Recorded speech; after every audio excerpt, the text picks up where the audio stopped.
بسم الله الرحمن الرحيم. سيداتي أنساتي سادتي، أسعد الله أوقاتكم بكل خير.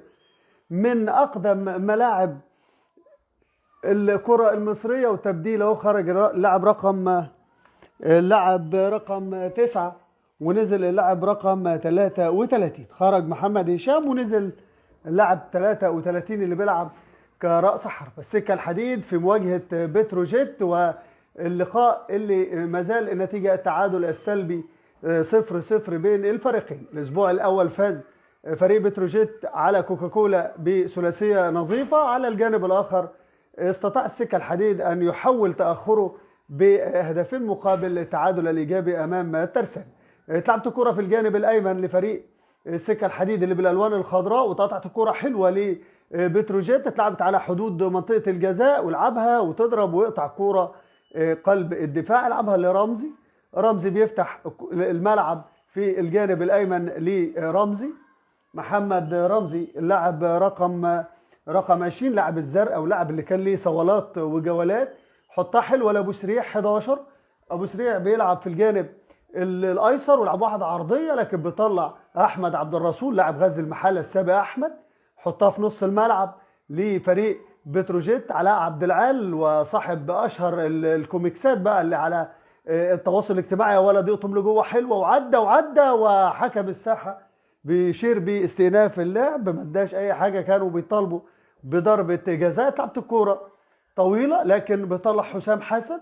حسام حط الكوره في وسط الملعب لمحمد محجوب لعبها حلوه في النص للبديل لاعب رقم 33 فيليكس لحسام. حسام يحط كرة على الارض، كلها تمريرات من قدم لقدم. تحس انه فريق بتروجيت عنده الشخصيه. لعب واحده حلوه ثرو باص، لكن مغطي يا ولد اللاعب المتولي محمود اللي بيلعب كرة توصل للسباعي في الجانب الايسر ورمي التماس. احمد السباعي بتروجيت لمصطفى معوض، واحد من اللعيبه المتميزه، كابتن منتخب مصر للشباب لفترات طويله. مصطفى معوض في الناشئين لعيب مميز جدا جدا. مصطفى معوض بداياته في الامير، نادي الامير، ثم يعني الى بتروجيت في رحله كده، وكان انتقل لعب موسم واحد في منتخب السويس، ولكن يعود لاعب متميز بيلعب كارتكاز وايضا بيجيد اللعب كقلب دفاع. يلعب واحده طويله حسن علي بشندي يلعبها في الامام لابو سريع. ابو سريع ترجع كره لحازم شعيب. حازم يحطها لمحمود كاشلت لاعب البلديه السابق. كاشلت والسباعي ضغط اللي عامل غارات السباعي. لعبت كره طويله ويضغط البديل اللي لسه نازل فيليكس طويله قدام، وترد الكوره يا ولد من اعلى نقطه. بيرد احمد عبد الرسول يلعبها لمحمود عماد، ايضا لاعب يمكن 2 النهارده من مركز تماي الامديد متواجدين في تشكيله بتروجيت. محمود عماد وايضا مصطفى معوض، 2 لعيبه مميزين وعندهم كره حلوه وبيجيدوا اللعب. محمود وافق حكم الساحه بيدي مخالفه. محمود مباراه في منتهى القوه والله. 30 دقيقه كده بيوقف اللعب لتناول بعض السوائل. يعني كان يعني تقليد كده ماشيين عليه، ويتلعب الكره اللي بيعيدوا الكره اللي كانت فيها خطوره، وبيطلع لاعب رقم 25 فتحي حمدي وطلع كوره وفرصه لتناول السوائل. لكن المباراه احب اقول لكم ان المباراه فيها اثاره ومتعه، ومباراه دوري ممتاز. واحد من اقدم الفرق المصريه بيواجه فرقه مميزه جدا بتروجيت مع كابتن علاء عبد العال، والفرقه اللي كان ليها صولات وجولات في الدوري الممتاز، واللي عملوا مواسم ولا اروع، خاصه مع القدير مختار. فرقتين على اعلى مستوى، اثاره ما بعدها اثاره في الممتاز به. مجموعه من المباريات يمكن النتائج فيها بتسير بشكل كبير بين كل الفرق. كل الامنيات بالتوفيق للكره المصريه. وشايفين اهو بعد طبعا الحدث الاكبر بقى، وكان لقاء الاهلي والزمالك، والمباراه اللي انتهت بروح رياضيه وانتهت باصرار وبعزيمه. واحده من افضل المباريات اللي تابعناها في الفتره الاخيره للكره المصري. اللاعبين قول كده الطريقه اللي بيلعبوا بيها كده في والكرة واقفة. عندنا يعني أداء ولا أروع كده من اللاعبين، سواء الجمعة مشهور اللي بيلعب برباعي خط الظهر، واللي غير يمكن النهارده فيه بس الظهير الأيسر بيلعب المتولي محمود صاحب هدف، يعني نقطة هدف اللي جاب لهم بونت في آخر مباراة، لاعب المتميز. حاطط قدامه أمير حجازي البديل وفتحي حمدي كاتنين ارتكاز بيلعبهم في قلب الملعب، عبد العليم السيد، رمزي وكشلت وابو سريع في الامام. دي الفرقه. بيحاول على الجانب الاخر المدير الفني علاء عبد العال انه يقول كلمته من البدايه، وانه يحاول انه يتواجد وبقوه في المنافسه، وانه يعني عامل حاله طيبه كده مع الفرقه بتاعته. كسبان اول مباراه زي ما حضراتكم عارفين، وعمل يمكن نتيجه طيبه في اللقاء الاول. بيحاول اهو انه يصمم على الفوز والمكسب.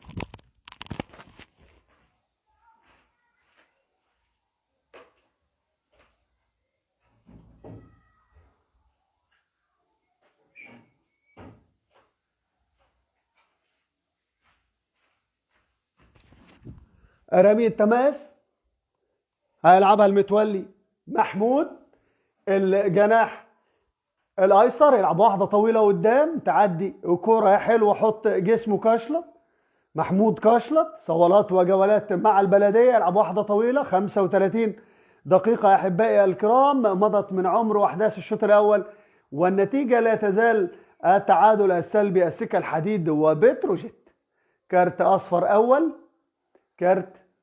كارت اصفر للاعب اهو اللي ضغط على كاشلت، واللاعب رقم 30 ومعاها كارت اصفر. اللاعب محمود السيد، تشوف انه بيلعبوا يمكن الجبهه اللي فيها السباعي عامله غارات كده على السكه الحديد، في المقابل شعيب اللي كان واحد من نجوم المباراه الاولى بادائه وبالاتزان اللي كان بيقوم بيه وكان بيأديه في اللقاء الاول، واقع لاعب في ارض الملعب. المباريات اللي هو كابتن علاء عبد العال بيفكر في المباراه، بيفكر في الثلاث نقاط تديله دفعه من البدايه، ويقدر انه يتسيد ويقدر انه يسيطر على المجموعه من اولها. مجموعه صعبه اللي بتضم فرق على اعلى مستوى. طنطا اللي ما لعبش في الجوله الاولى لقائه كان مؤجل امام فريق الزرقاء، وايضا جمعه مشهور اهو على الكادر كان مؤجل، وهيبدا النهارده اول مبارياته. طنطا الهابط من الدوري الممتاز، واللي عنده يمكن المجموعه دي فيها اكتر من 10 فرق لعبوا في الدوري الممتاز، منهم الفرقتين اللي امام حضراتكم في الصوره، فريق بتروجيت والسكه الحديد. هيلعب السكه الحديد محمود كاشلت، نازل له اللاعب رقم 25 فتحي حمدي، لكنه يلعبها طويله قدام، يرد منتصف الملعب حلوه، بيضغط محمود عماد، لكن السكه يلعبها المحمود اكمل يحطها للاعب رقم 4 امير حجازي مره ثانيه للاعب فتحي حمدي لحازم شعيب بيلعب في المساحه حلوه لرمزي، لكن يطلع يا ولد احمد عبد الرسول بيطلع كوره بره الى رمي التماس من الجانب الايمن. يلعبها حازم شعيب الظهير الطائر لفريق السكه الحديد. حازم شعيب يلعب الكوره ولسه، ولكن ضغط السباعي شايفه مع مصطفى معوض عاملين اداء ولا اروع. مصطفى معوض واحد باللعيبه المتميزه جدا، اللاعب اللي بينتظره يمكن مستقبل كبير. مصطفى لسه صغير في السن وعنده كل مقومات اللي بيجيد بقى اللعب في اكتر من مركز، وده اللي بيكون عمله نادره بقى، وبيساعد المدير فني، اللاعب اللي يتمناه اي مدير فني. يطلع الكوره حسن علي بشندي، حسن علي ترد الكوره مره ثانيه حسن علي يا ولد بيطلع، لسه كوره محمد رمزي لكن يقطع الكوره في نص الملعب للاعب رقم 8 عبد العليم السيد. عبد العليم يلعبها محمود يلعبها في المساحه، لكن اهو مغطي وتطلع كوره بره الى رمي التماس. اللاعب رقم 5 اللي بيلعب في محجوب 5 ورمي التماس. عبد الرحمن حسن بيعملين جبهتين، جبهه فيها عبد الرحمن حسن وبيجي محمود عماد اللي بيلعب من تحت كده الفراوده، اللاعب اللي عنده كوره حلوه ايضا وبصره وعنده فيجن ورؤيه. يعني احمد عبد الرسول قلب الدفاع. الله يا احمد عبد الرسول يلعب واحده طويله قدام، يرد كوره ترجع في نص الملعب، فوتها كده بفنت المصطفى معوض لاحمد السباعي. السباعي يلعبها على الارض، يقف على كورته اللاعب رقم 19 اللي بيلعبها حلوه على الارض وترجع، ولسه كوره، هي كوره عاليه وطلع السباعي الى رمي التماس. السباعي بيلمس الكوره كده ويطلعها بره الى رمي التماس. محمود عماد 19 بيحاول اهو انه يضغط ويعمل جبهتين من الجبهه اليمنى واليسرى. فريق السكه الحديد وبتروجيت، ولا تزال النتيجه التعادل السلبي. 40 دقيقه احبائي الكرام مضت من عمر الشوط الاول، والنتيجه التعادل السلبي، لا غالب ولا مغلوب حتى الان. رمي التماس احمد السباعي يلعب واحده طويله لكن بيرد لعبد العليم السيد، لعبها للاعب محمود كشلط، وكشلط اهو واخد فاول على كشلط. محمود عماد بيكلمه اهو كثيف الشعر كده، وواقع اللاعب رقم 5 من فريق بتروجيت. سلامات، اتمنى السلامه للجميع. اللاعب رقم 5 اتمنى السلامه طبعا للجميع، كلهم لاعبين على اعلى مستوى. محمد محجوب رقم 5. سلامات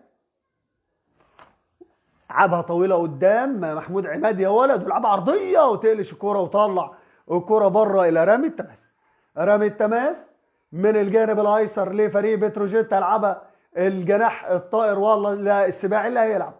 السباعي التركيز كله على الجبهه اليسرى لفريق بتروجيت، وايضا بيقابلها حازم شعيب جبهه على اعلى مستوى. اللعب كله متمركز في الجانب الايمن والايسر سواء لبتروجيت او واقع لاعب في ارض الملعب. كارت اصفر لفتحي عبد العليم، اللاعب عبد العليم السيد رقم 8. سلامات، اتمنى السلامه للجميع طبعا. كل اللاعبين لاعبين على اعلى مستوى النهارده. يمكن نسبه المتابعه لفريق بتروجيت كبيره، عندهم التيل لاعبين زي ما قلنا بينتموا لمركز تمي الامديد، ده اهليه. التيل لعيبه مصطفى معوض رقم 6 ومحمود عماد ايضا التيل لعيبه على اعلى مستوى. دائما الداهليه ولاده باللاعبين وبالمواهب، ويمكن بتقدم لاعبين على اعلى مستوى واقع اللاعب. واتمنى السلامه للجميع.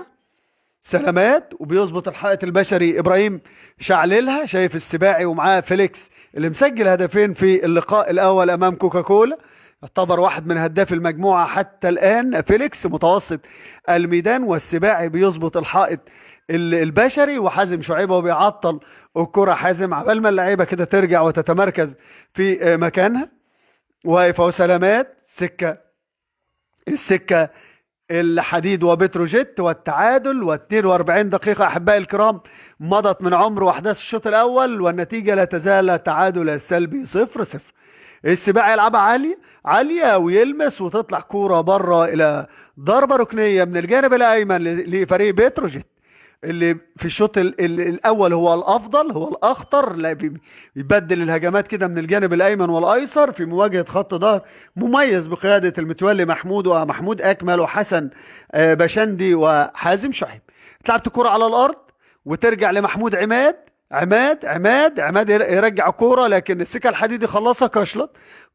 يا ولد اقف على كورته، قطعوها خلصوها. ومحمود وفى بيد رمي التماس للسكه الحديد. تماس للسكه من الجانب، والله مدي فاول.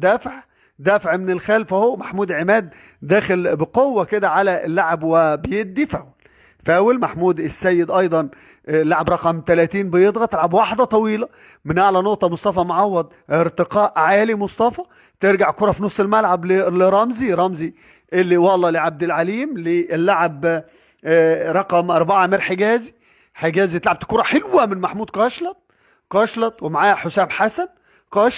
كشلط كشلط وحاول عدى كشلط ولعب واحده عرضيه، ووبا المسها يا ولد يا ولد يا ولد يا ولد. رمزي حط فيها وش رجله كده، ولكن كورته مرت بردا وسلاما على دفاعات بتروجيت، على دفاعات بتروجيت. والضربه ضربه المرمى لبتروجيت. نلعب في الأمتار الأخيرة أحبائي الكرام من عمر الشوط الأول، والنتيجة لا تزال التعادل السلبي ما بين الفريقين. بتروجيت في مواجهة السكة الحديد. يلعب واحدة طويلة قدام حارس المرمى أبو النجا، يلعبها يلمس يا ولد بمهارة، بيحاول ولكن خلصها فريق السكة اللي أخدوا ثقة. يلعبها للاعب رقم 8 عبد العليم السيد. عبد العليم قطعت الكوره، قطعها حلوه محمود عماد اللي بيضغط على كل كوره. عماد ويلعب واحده حلوه للبديل رقم 33، حط كوره في المساحه ومتقدم هو من الجانب الايمن وهجمه، لكن المتولي محمود يا ولد يا ولد يا ولد وحط جسمه ويطلع الكوره بره الى رامي التماس. محمود السيد كان منطلق ولكن تطلع كوره بره الى رامي التماس. رمية تماس اهو من الجانب الايسر، يلعبها حلوه يا ولد، يقف على كورته بمهاره. السباعي يلعبها لمصطفى لمحمود عماد يا ولد، لكن يقطع نص الملعب. حلو امير حجازي بعقل قوي رجع كوره، خدوا ثقه كبيره من تعادلهم الاول. يلعب واحده طويله قدام يا ولد وضاغط، ومصطفى معوض. مصطفى حط جسمه مصطفى معوض ولسه الكوره وتطلع كوره بره الى رامي التماس. لعب كده بستايل بيول كده، اللاعب الكبير بقى لعب برشلونة السابق طبعا، نفس الشعر. واربع دقائق وقت بدل ضايع بيشير بهم الحكم الرابع. تلعبت الكرة على الارض ويطلع السباعي ورمي التماس للسكة الحديد. حتى الان لا غالب ولا مغلوب. احداث الشوط الاول من الكبيرين والغريبين، اللقاء المثير. ويقطع كرة وفاول محمد رمزي، واحد من اللعيبه المتميزه اللي سجل ثلاثيه في مرمى السكه الحديد قبل هبوطه لما كان بيدافع عن الوان فريق الزرقاء. لعب قوي جدا وعدى وصاحب هدف من الهدفين اللي اتسجلوا في اللقاء الاول من ضربه جزاء في مرمى الترسانه. حتى الان التعادل، حكم الساحه قريب، كل واحد واخد حقه. بنلعب في الوقت بدل الضائع. والمتولي محمود هيلعبها بالقدم العكسيه المتولي، وحائط بشري امام حضراتكم. عبد الرحمن حسن 39 والله بقوا 3 في الحائط البشري. احمد سيد زيزو سجل هدف من نفس المكان في الدوري الممتاز، لعبها في الزاويه القريبه كده، لكن حارس المرمى ابو النجا بيظبط الحائط البشري. هنشوف يلعبها بالقدم اليسرى، ورقابه كده ما بين اكمل ومصطفى معوض، بيتحركوا في المنطقه ولعبها وترد كوره ولسه وخطيره، وشعيب وحطها على حدود منطقه الجزاء. ولد يا ولد، وتمر كرة بردا وسلاما على دفاعات بتروجيت. عملوا هجمة كده منظمة وكان يقدر، ولكن كورته بتمر بجوار القائم الايسر، مرت بردا وسلاما. كاد ان يسجل فريق السكة الحديد هدف الاول. هيئوا الكرة حلوة للقادمون من الخلف بقى، واللاعب اللي بيجي من تحت واللي بيكون عنده المساحة وعنده الرؤية والفيجن واللي يقدر يسجل. وطلعت كرة وترد كرة مرة تانية حلوة يا ولد لرمزي ومعوض، لكن بيضغط محمود عماد ويستخلص الكوره. عماد ويلعب واحده طويله في وسط الملعب، يقف على كورته اللاعب رقم 15 حسن بشندي يلعبها المتولي محمود الظهير الايسر. متولي يقف على كورته، المتولي يلعبها طويله يا ولد. كاشلت مهارات العاليه، اكتسبوا ثقه كبيره معاهم مدير فني، يمكن صعد بيهم من الدرجة الثالثة للدرجة الثانية، وفرقة كبيرة مكانها أبدا، يعني لازم يكون في وسط الكبار. ولعبها طويلة وأبو النجا يطلع ويمسك كورته بثبات. أبو النجا حارس المرمى المتميز بيمسك كورته. يمكن الكرات اللي راحت على الاثنين حراس مرمى والاختبارات كانت قليلة. مصطفى معوض بيول الكرة المصرية يلعبها لكن طويلة، يقطع كرة. حازم شعيب وحط كرة على الارض يا ولد يا سيدي يا حبيبي، لكن ضغط اللاعب محمود عماد 19 وطلع كرة بره الى رامي التماس. حازم شعيب يلعب الكرة، لكن يا ولد مرة تانية السباعي بيطلع كرة بره رامي التماس. هيلعبها حازم شعيب مرة تانية. مباراة يعني في الملعب، والاهداف قادمة لا محالة. اتلعبت الكورة يا ولد بعقل كده حطها. مرة تانية بيلمس اللاعب رقم لاعب 39 عبد الرحمن حسن. عبد الرحمن يحطها لمحمود عماد. عماد لكن قطعوها خلصوها. بيضغط باتنين ويستخلص الكورة. بنلعب في الدقيقة الأخيرة من الوقت البديل، الوقت بدل الضائع أحبائي الكرام، والنتيجة لا تزال التعادل السلبي بين الفريقين. محمود عماد يا ولد مهارة عالية. محمود لاعب اللي انتقل من المصرية للاتصالات لبتروجيت ولعب في الدوري الممتاز ولاعب مميز أيضا، انضم للمنتخب الشباب قبل كده وهنا يطلق حكم الساحة محمود وافى صافرته معلنا انتهى الشوط الأول والنتيجة التعادل السلبي بين الفريقين. استمتعنا بكم، نرجو أن نكون قد أمتعناكم. تقبلوا تحياتي، والآن ينتقل الميكروفون إلى الزميل خالد لطيف وضيفيه الكريمين، فإليه الميكروفون.